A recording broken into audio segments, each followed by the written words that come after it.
আসসালামু আলাইকুম প্রিয় দর্শক। অবশেষে হতে যাচ্ছে ঢাকা কুমিল্লা কড লাইন রেলপথ, যা ঢাকা থেকে চট্টগ্রাম 3 ঘন্টায় পৌঁছানো যাবে রেলে আর কি। ট্রেনে 3 ঘন্টায় ঢাকা থেকে চট্টগ্রাম। অবশেষে আলোর মুখ দেখতে যাচ্ছে বহুল আলোচিত ঢাকা কুমিল্লা কড লাইন রেলপথ প্রকল্প। বর্তমান সরকারের অগ্রাধিকার ভিত্তিক এই মেগা প্রকল্পের 90 কিলোমিটার রেলপথে প্রায় 60 কিলোমিটারই হবে উড়াল এলিভেটর। এর সম্ভাব্যতা সমীক্ষা ও চূড়ান্ত নকশার কাজ একেবারে শেষ পর্যায়ে। 60,000 কোটি টাকার প্রকল্পটি বাস্তবায়ন হলে ঢাকা থেকে চট্টগ্রাম যেতে সময় লাগবে মাত্র 3 ঘন্টা। বর্তমানে যেখানে 7 থেকে 11 ঘন্টা পর্যন্ত লেগেছে। পাশাপাশি পণ্য পরিবহনেও আসবে যুগান্তকারী পরিবর্তন। অর্থায়ন নিশ্চিত করে আগামী বছরের মধ্যেই এই প্রকল্পের কাজ পুরোদমে শুরু আশা করছে রেল পথ মন্ত্রণালয়। রেলমন্ত্রী শেখ রবিউল আলম যুগান্তরকে বলেন, রেলের উন্নয়নে প্রধানমন্ত্রী তারেক রহমান বিশেষ গুরুত্ব দিয়েছেন। প্রকল্পটি দ্রুত বাস্তবায়নে কাজ চলছে। কড লাইন চালু হলে ঢাকা থেকে চট্টগ্রাম পৌঁছাতে 3 থেকে 3.5 ঘন্টা সময় লাগবে। যাত্রী সেবার পাশাপাশি পণ্য পরিবহনেও এটি হবে রেলের সবচেয়ে লাভজনক রুট। তিনি বলেন, কড লাইনের পাশাপাশি নতুন কোচ ও ইঞ্জিন সংগ্রহের কাজও চলছে। এর মধ্যে 260টি ব্রডগেজ ক্যারেজ, 30টি লোকোমোটিভ, 200টি এমজি ক্যারেজ, 4টি হুইল লেথ ও 4টি রিলিফ ট্রেন সংগ্রহের সম্ভাব্যতা যাচাই প্রায় শেষ। জানা যায়, বর্তমানে সড়ক পথে ঢাকা চট্টগ্রামের দূরত্ব প্রায় 250 কিলোমিটার। রেলপথ ঘুরে যাওয়ায় এর দূরত্ব 320 কিলোমিটার। আন্তনগর ট্রেনে এই পথ পাড়ি দিতে সময় লাগে 7 থেকে 7.5 ঘন্টা।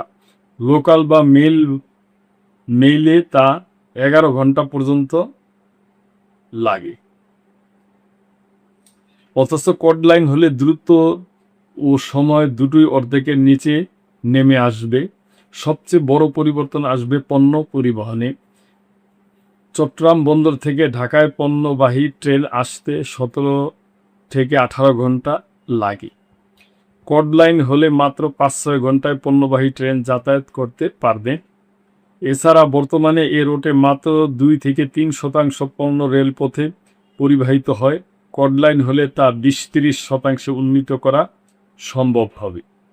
নির্মাণাধীন বে টার্মিনাল ও মাতারবাড়ি গভীর সমুদ্র বন্দর পুরোপুরি চালু হলে পণ্য পরিবহনের যে বিশাল চাপ তৈরি হবে তা সামলাতে এই কড লাইন আশীর্বাদ হয়ে উঠবে বলে মনে করছেন সংশ্লিষ্ট। সূত্র জানায়, রেল সংশ্লিষ্টরা প্রায় 30 বছর ধরেই এই কড লাইন নির্মাণের দাবি জানিয়ে আসছিল। 2011 সালে পৃথক রেল মন্ত্রণালয়েরও গঠনের পরও বেশ কয়েকবারই এই উদ্যোগ নেওয়া হয়। সংশ্লিষ্টদের মতে, বিগত সরকারের আমলে ঢাকা চট্টগ্রাম রেলপথের দুটি প্রকল্পে প্রায় 15,000 কোটি টাকা ব্যয় করা হলেও ট্রেনের কাঙ্ক্ষিত গতি বাড়েনি, বরং গত 2 যুগে এ রুটে ট্রেনের গড় গতি 66 কিলোমিটার থেকে কমে 57 কিলোমিটারে নেমেছে। বর্তমান সরকারের এই স্থবিরতা কাটিয়ে প্রকল্পটি বাস্তবায়নে বদ্ধপরিকর। দ্রুত কাজ শুরু করতে প্রস্তাবিত বাজেটেও এর ঘোষণা দেওয়া হয়েছে। রেলওয়ে অতিরিক্ত মহাপরিচালক প্রকৌশলী আল ফাত্তাহ মোহাম্মদ মাসুদুর রহমান যুগান্তরকে বলেন, কড লাইনটি ঢাকা থেকে ফতুল্লা, শ্যামপুর ও নারায়ণগঞ্জ পার হয়ে শীতলক্ষ্যা নদীর উপর দিয়ে সরাসরি চলে যাবে কুমিল্লা পর্যন্ত।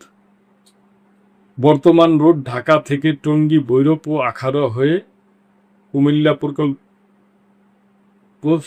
প্রকল্পে 90 কিলোমিটার রুটের মধ্যে প্রায় 60% হবে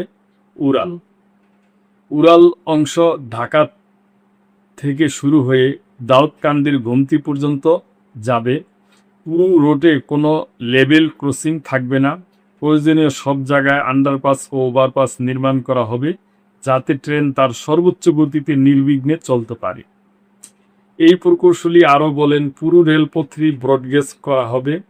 এতে এই রুটে মিটার ও ব্রডগেজ উভয় ট্রেন চালানো যাবে। প্রকল্পের বিস্তারিত সমীক্ষা ও চূড়ান্ত নকশার কাজ একদম শেষ পর্যায়ে।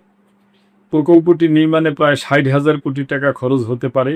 এশীয় উন্নয়ন ব্যাংক এডিবি ছাড়াও দেশি বিদেশি অনেক সংস্থাই পিপিপি মডেলে অর্থায়নে আগ্রহী। সব কিছু ঠিক থাকলে আগামী বছরের মধ্যেই কাজ শুরু করা যাবে। প্রকল্প শেষে এই রুটে প্রতিদিন শতাধিক ট্রেন চালানো সম্ভব হোক। তো প্রিয় দর্শক, আমি মনে করি এটা বাংলাদেশের জন্য, আমাদের জন্য সুখবর, এবং আশা করি যে সব কিছু কাটিয়ে খুব তাড়াতাড়ি কাজ শুরু হলেই হয়তো হবে, এটি আমাদের আশা। তো প্রিয় দর্শক, এ ব্যাপারে আপনাদের কোনো মন্তব্য থাকলে অবশ্যই করবেন এবং সাবস্ক্রাইব করে চ্যানেলটির পাশেই থাকবে। আল্লাহ হাফেজ।